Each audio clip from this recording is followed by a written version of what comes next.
So there's a lot there to unpack. Jalen, what? So for KD, one of the top players in the game, to whom much is given, much is required. And in order to be able to take advantage of all of the riches and the successes that come with this game, the media obligations are a part of it. It just is. And it really shifted from when he won MVP in OKC and seemed to be a media darling. We celebrated him, we celebrated his mom, and rightfully so.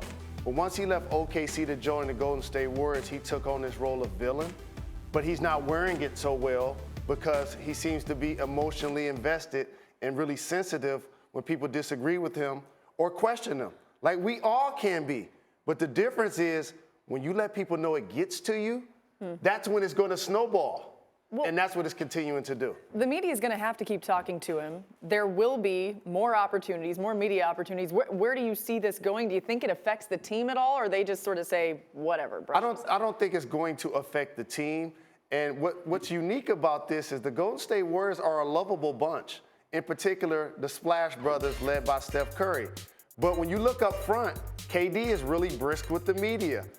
Boogie Cousins and Draymond Green are really flamboyant and outgoing and demonstrative when they play. So I understand how he wants to keep his edge.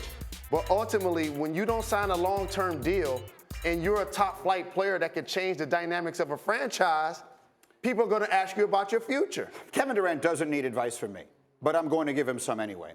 Stop paying attention to all of this nonsense because it is meaningless. You are Kevin Durant. You are a person whom everyone, literally every person whose words you are reading would trade places with you in the blink of an eye and would stop you if they ran into you in the street and beg you to take a photo with them. I don't believe this is about what the media is saying. I believe this is about what social media is saying. Durant has already shown you that he is sensitive to that stuff. He of the burner account, and I don't mean this critically. I mean that anyone who has been a famous person for any period of time in the world we live in today, and he is 1,000 times more famous than I will ever be. But if I wanted to, I could sit and spend the rest of my life just reading things people say about me over and over and over again. And if you do that, just know you were doing it to yourself. Yeah. You were doing it with there was no benefit. You're 100 times more famous than me. You could sit there all day long and just read the things people say about you. But you don't because it is non-productive. And so my